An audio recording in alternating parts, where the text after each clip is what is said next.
जिंदगी बड़ी होनी चाहिए, लंबी नहीं। ये डायलॉग अगर किसी के जीवन पर सटीक बैठता है तो वो है शहीद आजम भगत सिंह। मात्र 23 साल की उम्र में भारत माता की जय का नारा लगाते हुए फांसी के फंदे पर झूलने वाले वीर भगत सिंह इतना शानदार जिए कि आज भी पूरी दुनिया उन्हें याद करती है। भगत सिंह भारत की आजादी के वो एक अहम किरदार हैं जिन्होंने मात्र 23 साल की उम्र में अपना किरदार निभाकर खुशी खुशी फांसी के फंदे को चूम लिया। लेकिन जाने से पहले उन्होंने हर एक भारतीय के अंदर अपने देश की आजादी के प्रति जोश और जुनून का जज्बा भर दिया। 23 मार्च 1931 ये वो दिन था जब भगत सिंह को फांसी दी जानी थी। पूरे भारत में भगत सिंह की फांसी रोकने को लेकर प्रदर्शन हो रहे थे। ब्रिटिशर्स घबराए हुए थे कि कहीं प्रदर्शनकारी हावी ना हो जाए और फांसी को टालना ना पड़े, और इस कारण भगत सिंह को कोर्ट के द्वारा तय की गई तारीख से पहले ही फांसी दे दी जाती है। भगत सिंह तो कुर्बान हो गए, लेकिन देश के हर युवा की आंखों में आजादी का सपना छोड़ गए। भगत सिंह ने एक बार कहा था कि मेरे खून का एक एक कतरा इंकलाब लाएगा, जो वाकई सच साबित हुआ। एक तरफ भगत सिंह को फांसी हुई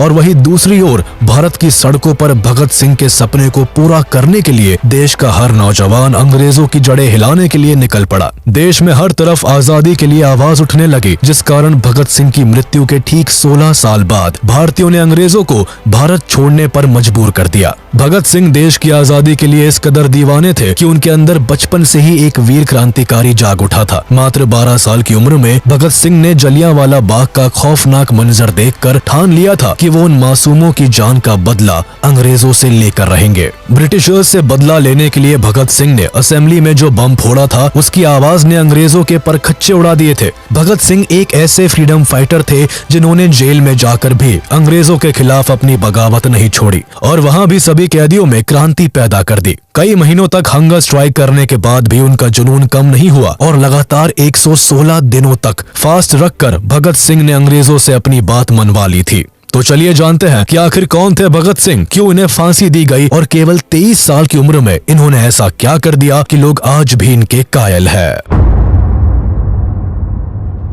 28 सितंबर 1907 ये वो दिन था जब भारत को अपना वीर सपूत मिला था। इस दिन बंगा नाम के गांव में भगत सिंह का जन्म हुआ था। ये गांव आज के समय में पाकिस्तान में आता है, लेकिन भारत के विभाजन से पहले ये ब्रिटिश इंडिया के पंजाब प्रोविंस के लायलपुर डिस्ट्रिक्ट में आता था। भगत सिंह का जन्म एक सिख फैमिली में हुआ था जो भारत की आजादी के लिए लड़ रही थी। अपने परिवार में भगत अपने माता पिता की दूसरी संतान थे। इनके पिता का नाम किशन सिंह संधू और माँ का नाम विद्यावती था। इनके जन्म के समय इनके पिता और अंकल अजीत सिंह पॉलिटिक्स में काफी एक्टिव थे और वक्त वक्त पर ब्रिटिशर्स के खिलाफ होने वाले मूवमेंट्स में भाग लिया करते थे। कैनाल कॉलोनाइजेशन बिल और गदर मूवमेंट में भी इनके पिता और अंकल ने बढ़ चढ़कर भाग लिया था, जिस कारण इनको जेल की हवा भी खानी पड़ी थी। इवन जब भगत सिंह का जन्म हुआ था तब भी इनके पिता और अंकल कैनाल कॉलोनाइजेशन बिल के खिलाफ होने वाले प्रदर्शन में भाग लेने के कारण जेल में थे। लेकिन भगत सिंह के जन्म के कुछ दिनों बाद ही दोनों को जेल से रिहा कर दिया गया, जिस कारण सभी लोग भगत सिंह को काफी लकी मानते थे और इसी वजह से शुरुआत में इनका नाम भागो सिंह रखा गया था, यानी भाग्य वाला इंसान। पर वक्त के साथ इस नाम को बदलकर भगत सिंह कर दिया गया। इन्होंने बचपन से ही देश के साथ साथ अपने घर के लोगों में भी आजादी की आग देखी थी और इसी के चलते काफी कम उम्र में ही इनके सीने में भी आजादी की आग पैदा हो गई। भगत सिंह बचपन से ही ब्रिटिशर्स से नफरत करने लगे थे, जिसका एक परफेक्ट एग्जाम्पल इनके बालपन के दिनों में देखने को मिलता है। वो ऐसे कि एक बार इनके पिता खेत में बीज बो रहे थे, जिसे देखकर भगत सिंह ने अपने पिता से सवाल किया कि आप खेत में क्यों आते हो। इस पर उनके पिता ने कहा कि हम खेत में बीज बोने आते हैं ताकि ढेर सारी फसल होने पर अनाज मिल सके। जिसके बाद भगत सिंह ने अपने पिता की बात का जवाब देते हुए कहा कि पिताजी, फिर हम खेत में बंदूकें क्यों नहीं बोते? ऐसा करने से हमारे पास ढेर सारी बंदूकें होंगी जिनका इस्तेमाल हम अंग्रेजों के खिलाफ कर सकते हैं। छोटी सी उम्र में ही ऐसे विचार रखने वाले भगत सिंह ने अपने पिता को निशब्द कर दिया था, लेकिन इस इंसिडेंट से उनके पिता इतना तो समझ गए थे कि उनका बेटा बड़ा होकर एक दिन बहुत बड़ा स्वतंत्रता सेनानी बनेगा। भगत सिंह के बचपन में ही उनका भविष्य दिखता था। ये छोटी उम्र में भी ऐसे खेल खेलते थे जिनसे इनकी सोच का पता चलता था। खेल के तौर पर ये अपने दोस्तों को 2 गुटों में बांट दिया करते थे और एक को भारतीय और एक को अंग्रेज बनाया करते थे और दोनों को आपस में लड़वाया करते थे। बचपन से ही ये बड़े होकर इंडियन नेशनल मूवमेंट का पार्ट बनना चाहते थे, जिस कारण दिन दुनिया की खबरों पर भी इनकी नजरें काफी तेज हुआ करती थी। भगत सिंह पढ़ाई लिखाई में काफी अच्छे थे। इन्हें इंटेलिजेंट बच्चों की कतार में पहले नंबर पर खड़ा किया जाता था। इन्हें पढ़ने का काफी शौक था, जिस कारण इन्होंने अपनी 5वीं तक की पढ़ाई गांव में ही की। लेकिन जब स्कूल बदलने का समय आया तो इन्होंने लाहौर के ब्रिटिश हुकूमत वाले स्कूल में दाखिला लेने से साफ मना कर दिया। ये कभी भी ब्रिटिशर्स को किसी भी तरह से सपोर्ट नहीं करना चाहते थे, जिस कारण जिद करके इन्होंने दयानंद एंग्लो वैदिक हाई स्कूल में अपना एडमिशन करवा लिया। स्कूल के दिनों में भी भगत सिंह अंग्रेजों की हर गतिविधियों पर नजर रखते थे। एक दिन भगत सिंह अपने स्कूल में पढ़ रहे थे और तभी इन्हें जलियांवाला बाग मैसेकर के बारे में पता चला।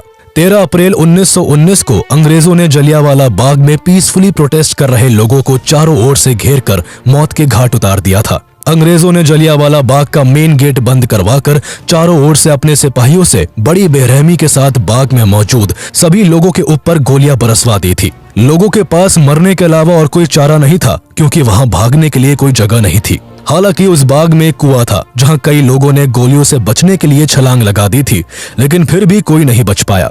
बाग में मौजूद लगभग 1500 लोगों में 379 लोगों की ऑन द स्पॉट मौत हो गई थी और करीब 1200 लोगों को भारी घाव आए थे।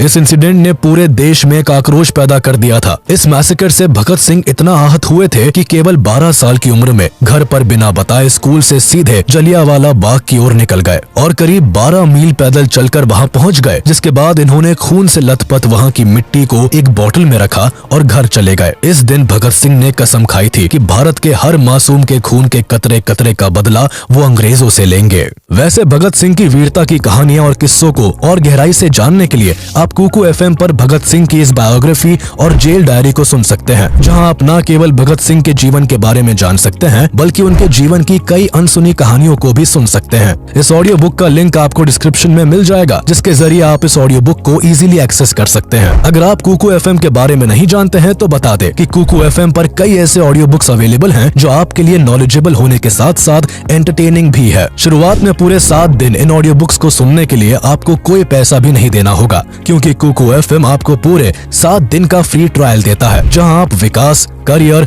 फाइनेंशियल गाइडेंस और नॉलेज जैसे तमाम कंटेंट को एक्सेस कर सकते हैं। इस 7 दिन के फ्री ट्रायल में आपको 5000 से भी ज्यादा शोज का एक्सेस मिलेगा और 7 दिन के ट्रायल के बाद आपको इनके सब्सक्रिप्शन से चार्ज किया जाएगा। तो देर किस बात की है, कुकू एफएम का फायदा उठाए और अपने परिवार वालों को भी सजेस्ट करें। डिस्क्रिप्शन में दिए गए लिंक को जरूर देखें। जलियांवाला बाग मैसेकर के बाद महात्मा गांधी ने ब्रिटिशर्स के खिलाफ 1 अगस्त 1920 को नॉन कोऑपरेशन मूवमेंट की शुरुआत कर दी, जिसके तहत अब भारत के लोग ब्रिटिश और ब्रिटिशर्स से जुड़ी हर चीज का बहिष्कार करने वाले थे।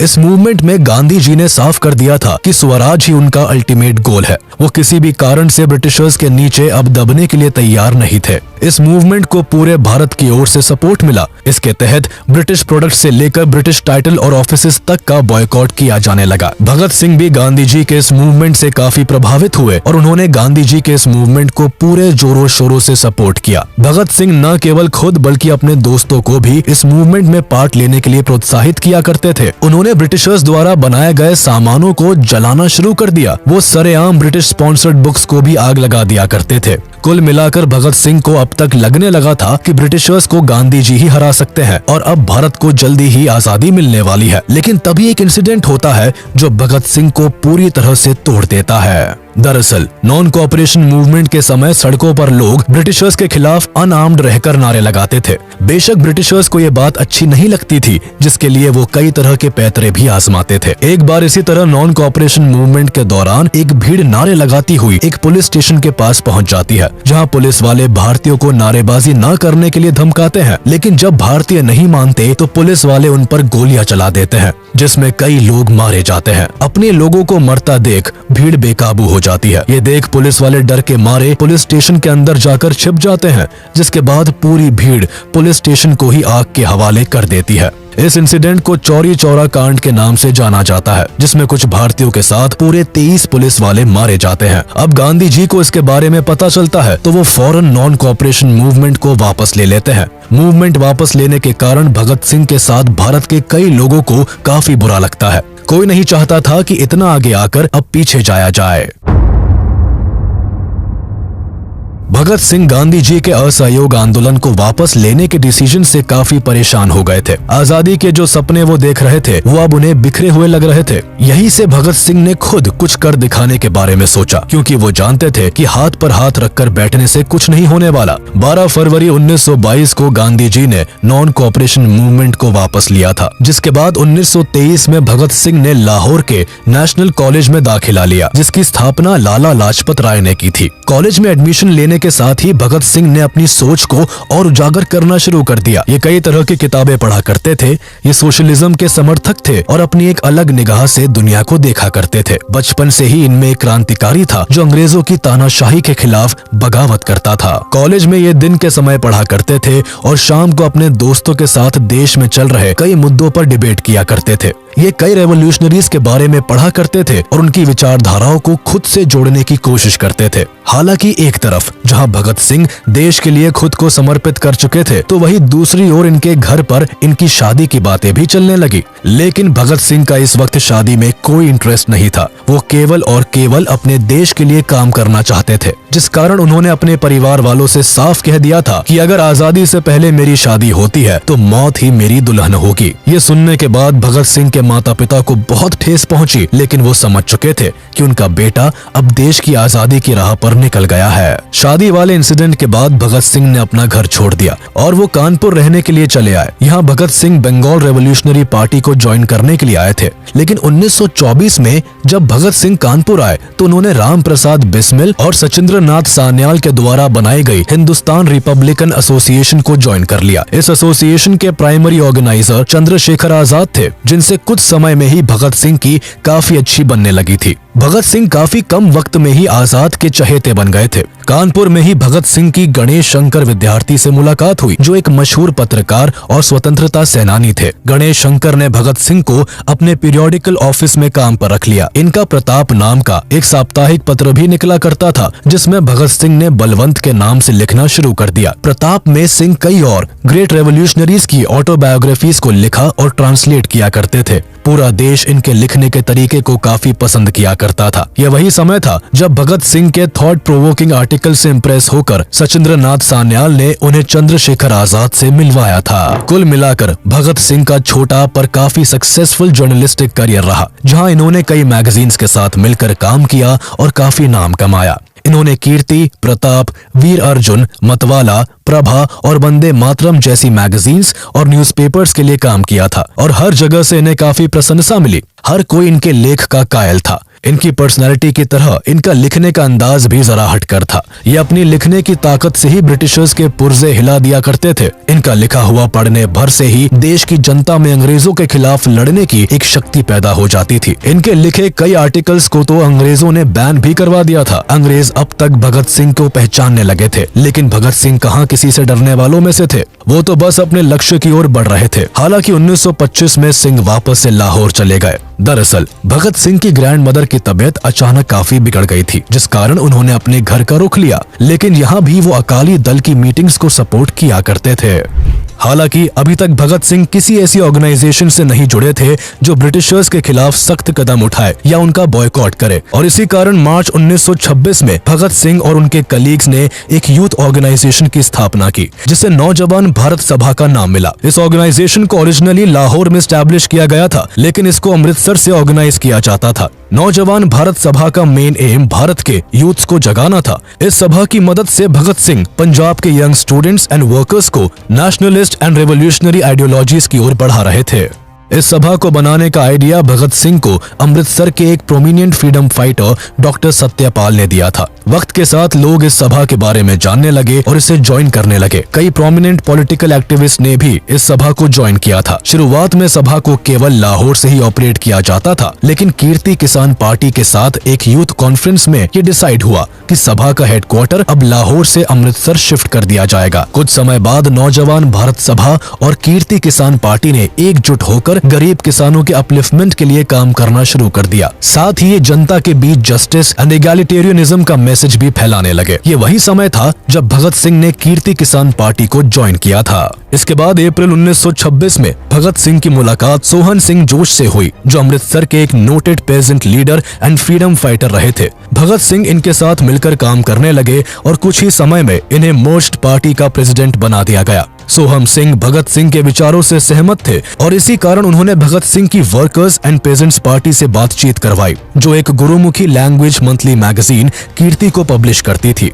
सिंह ने इस मैगजीन के लिए लिखना शुरू कर दिया और अगले 1 साल तक भगत सिंह जोश के साथ काम करते रहे, जिस दौरान इनकी सभा ने लोगों के बीच अपनी आइडियोलॉजी को फैलाने के लिए कई पैम्फलेट्स और ट्रैक्ट्स पब्लिश किए और कॉलोनियल गवर्नमेंट के अनजस्ट मेजर्स के खिलाफ डेमोन्स्ट्रेशंस ऑर्गेनाइज किए। भगत सिंह कीर्ति में एक से बढ़कर एक एंटी कॉलोनियल आर्टिकल्स लिखा करते थे, जिस कारण कुछ ही समय में भगत सिंह ब्रिटिशर्स की आंखों का कांटा बनने लगे। यही नहीं, भगत सिंह की आइडियोलॉजी और लेख से भारत के यूथ पर उनका काफी इन्फ्लुएंस पड़ने लगा, जो ब्रिटिशर्स के लिए एक बड़ी परेशानी बनने लगी थी। ब्रिटिशर्स कैसे भी करके भगत सिंह को रोकना चाहते थे, लेकिन इसके लिए उनके पास कोई रास्ता नहीं था। लेकिन हमेशा से छल कपट के सहारे अपना काम निकालने वाले ब्रिटिशर्स अपना रंग दिखाते हैं और 1927 में भगत सिंह को अरेस्ट कर लेते हैं। अरेस्ट के समय ब्रिटिशर्स 9 अगस्त 1925 को हुई काकोरी ट्रेन रॉबरी और अक्टूबर 1926 में हुए लाहौर बॉम्बिंग में भगत सिंह के शामिल होने का इल्जाम लगाते हैं। दरअसल काकोरी एक्शन को करवाने की जिम्मेदारी हिंदुस्तान रिपब्लिकन एसोसिएशन HRA लेता है और उस समय भगत सिंह भी इस ऑर्गेनाइजेशन के पार्ट थे,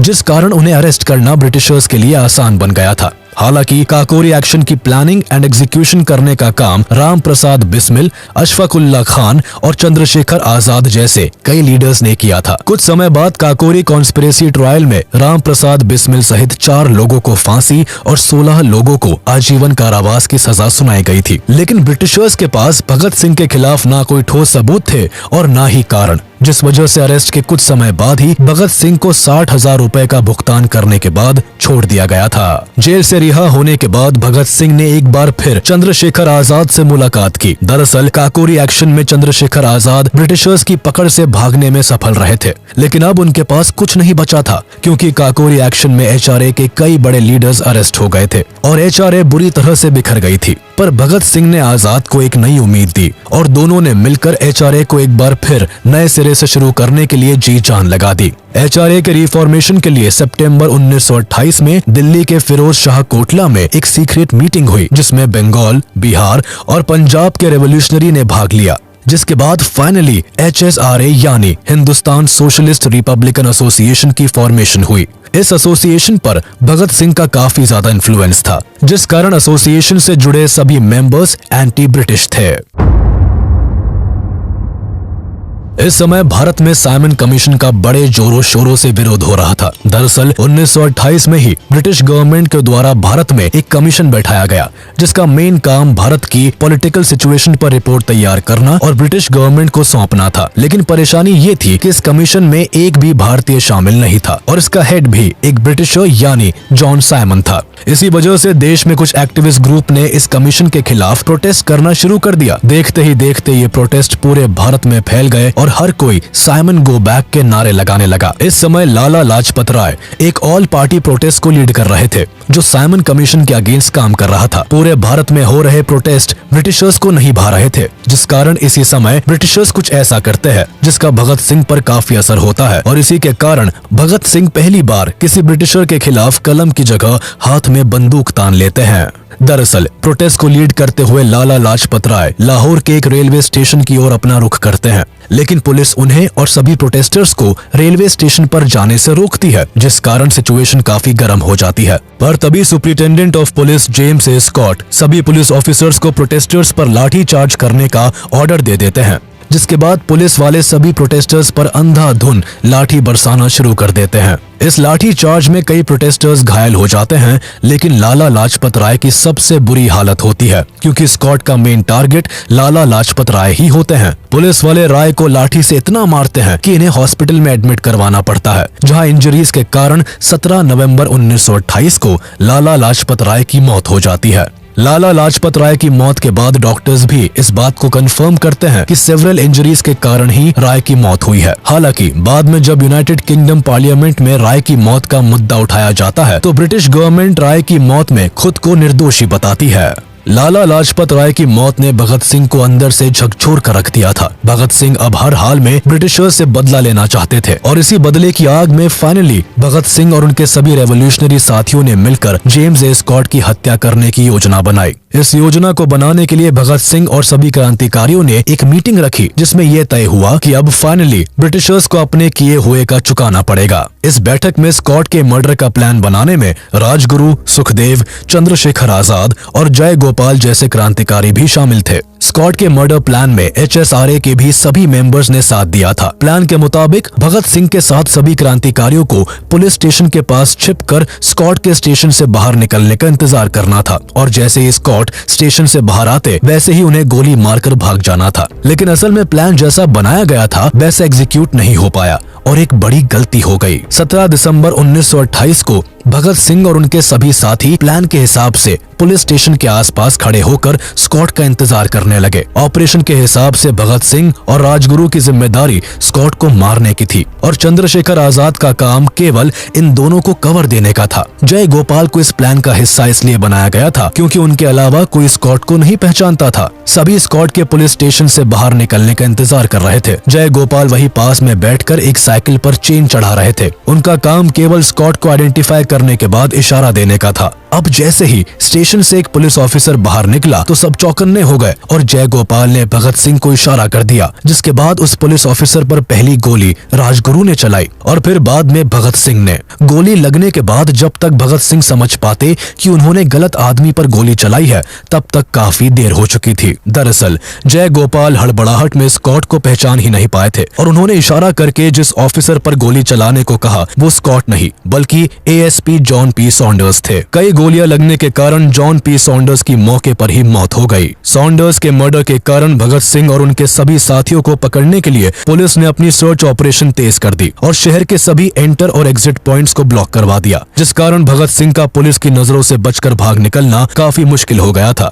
इसलिए भागने के लिए भगत सिंह एक प्लान बनाते हैं जिसे एग्जीक्यूट करने के लिए 19 दिसंबर 1928 को सुखदेव HSRA के मेंबर प्रोफेसर भगवती चरण वोहरा की वाइफ दुर्गावती देवी को बुलाते हैं जो भगत सिंह की भागने में मदद करती है। प्लानिंग के हिसाब से राजगुरु और भगत सिंह को लाहौर से एक ट्रेन पकड़नी थी जो भटिंडा होते हुए कैलकाटा जाती। इस दौरान भगत सिंह अपना पूरा लुक बदल लेते हैं। एक पंजाबी होने के बाद भी भगत सिंह अपने बाल और दाढ़ी कटवा लेते हैं। इनका अटायर भी वेस्टर्न होता है। वही सुखदेव भगत सिंह के नौकर बनते हैं और दुर्गा भाभी भगत सिंह की वाइफ। भगत सिंह और सुखदेव सेफ्टी के लिए अपने पास एक रिवॉल्वर भी रखते हैं, जिसके बाद फाइनली सभी भागने में सफल होते हैं। ब्रिटिशर्स की नजरों से भागने में सफल होने के बाद कुछ समय तक भगत सिंह शांत रहते हैं, जिसके बाद वो ड्रामा की मदद से ब्रिटिशर्स के खिलाफ लोगों को खड़ा करने की कोशिश करते हैं। वो लोगों को इंस्पायर करने के लिए फ्रीडम फाइटर्स की कहानियां सुनाया करते थे, जिसमें अधिकतर रेवोल्यूशनरीज शामिल रहते थे। वो राम प्रसाद बिस्मिल और अगस्टे वेलेंट जैसे बड़े रेवोल्यूशनरीज के बारे में लोगों को बताते थे। अगस्टे वेलेंट एक फ्रेंच एनार्किस्ट थे जिन्होंने पेरिस में चेंबर ऑफ डेप्यूटीज में बॉम्ब फेंका था। भगत सिंह को ब्रिटिशर्स के बनाए गए पब्लिक सेफ्टी बिल और ट्रेड डिस्प्यूट बिल से परेशानी थी। पब्लिक सेफ्टी बिल के हिसाब से ब्रिटिशर्स बिना रीजन बताए किसी को भी अरेस्ट कर सकते थे और ट्रेड डिस्प्यूट बिल के तहत श्रमिक गतिविधियों को समाप्त करने और स्ट्राइक्स पर रोक लगाने की बात कही गई थी। इन बिल्स के कॉन्सिक्वेंसेस को देखते हुए असेंबली ने इन दोनों ही बिलों को रिजेक्ट कर दिया, लेकिन वाइसरॉय ने अपनी स्पेशल पावर्स का इस्तेमाल करके बिल्स को रिजेक्ट करने के बाद भी इसे लागू करने की योजना बना ली थी।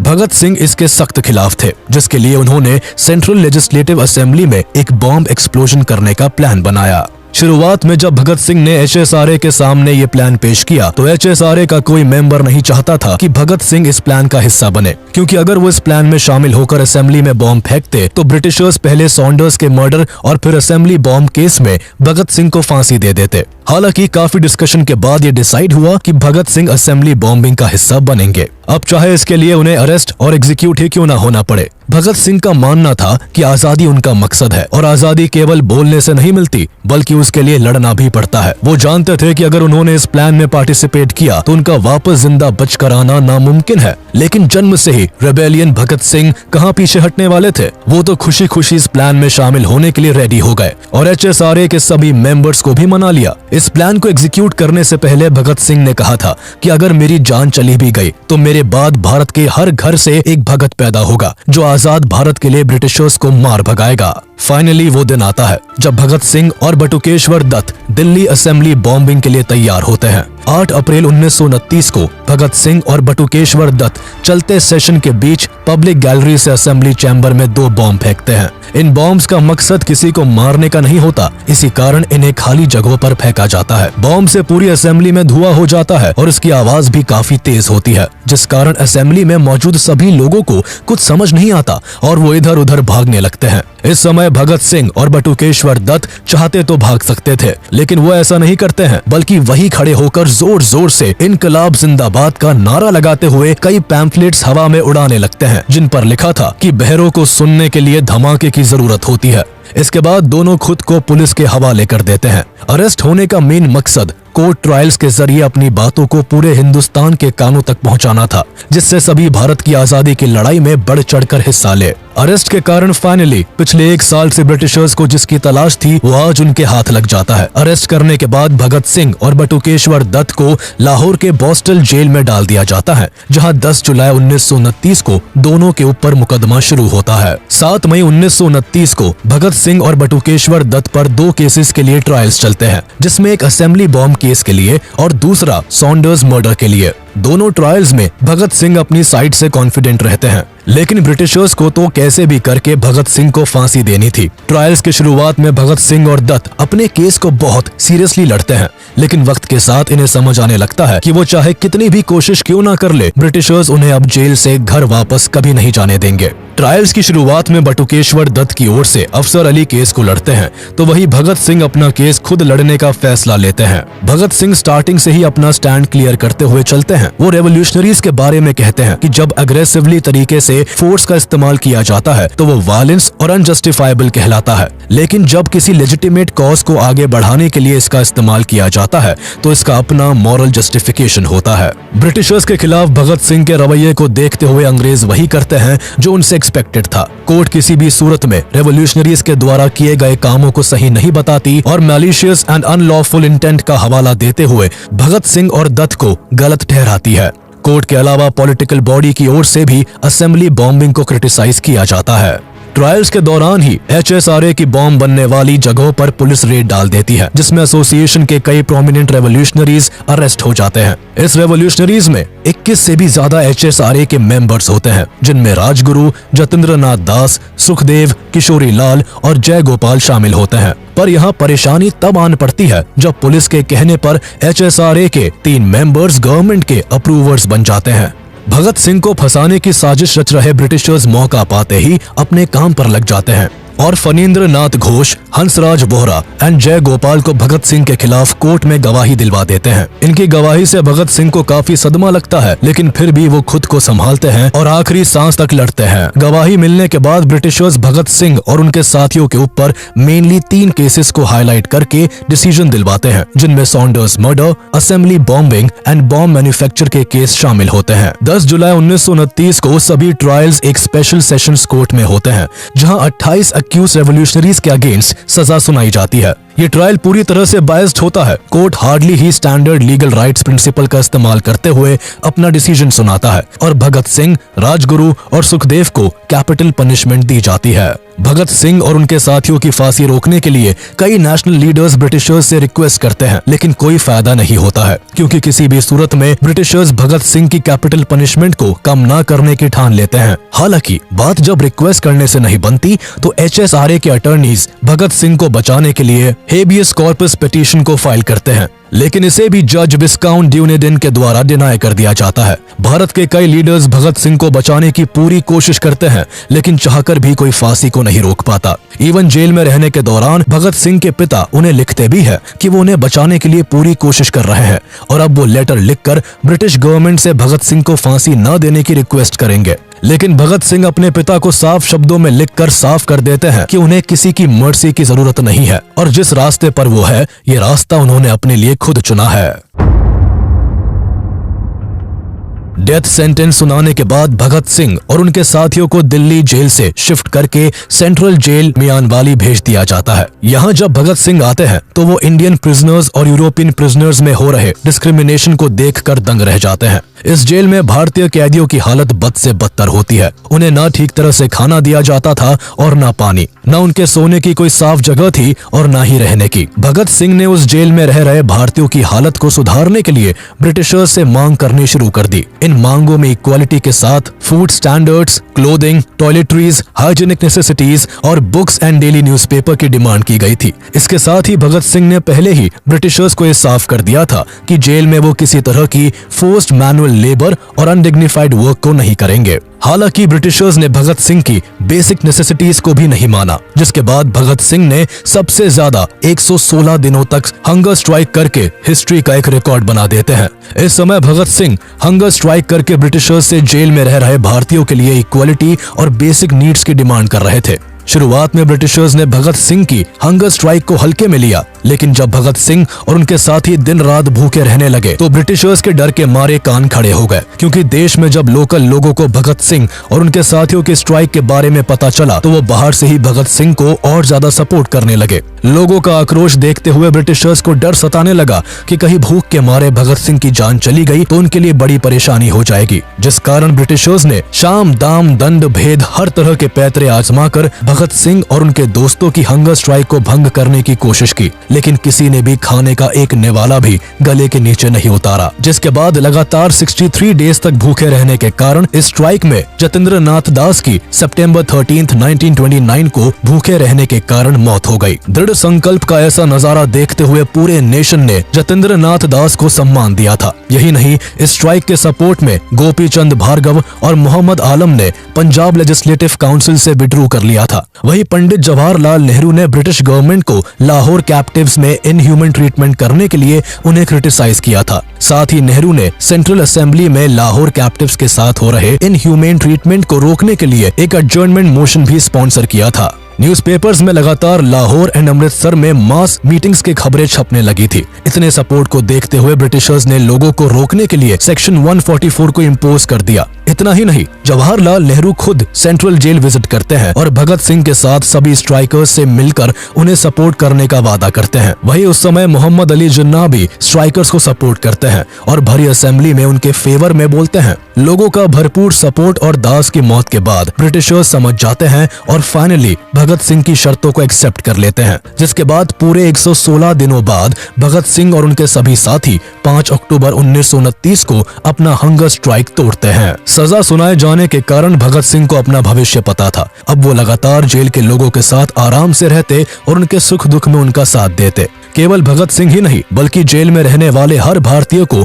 भगत सिंह ने इस कदर बदल दिया था कि सभी प्रिजनर्स अब पेट्रियोटिक स्लोगन्स गाने लगे थे। इन सभी प्रिजनर्स को जो गाना सबसे प्रिय था वो था मेरा रंग दे बसंती चोला, माँ मेरा रंग दे बसंती चोला, जिसे भगत सिंह आए दिन गुनगुनाया करते थे। इन सब के अलावा अपने आखिरी दिनों में जेल में भगत सिंह कई किताबें पढ़ते और लेटर्स लिखते। इस समय वो कई बड़े बड़े रेवोल्यूशनरीज को पढ़ा करते थे। भगत सिंह लिखने के साथ साथ बोलते भी काफी अच्छा थे। वो जब भी बोलते तो आसपास के सभी लोग उनकी बातों को ध्यान से सुनते। इवन जेल में काम करने वाले पुलिस ऑफिसर्स भी भगत सिंह को बहुत पसंद किया करते थे।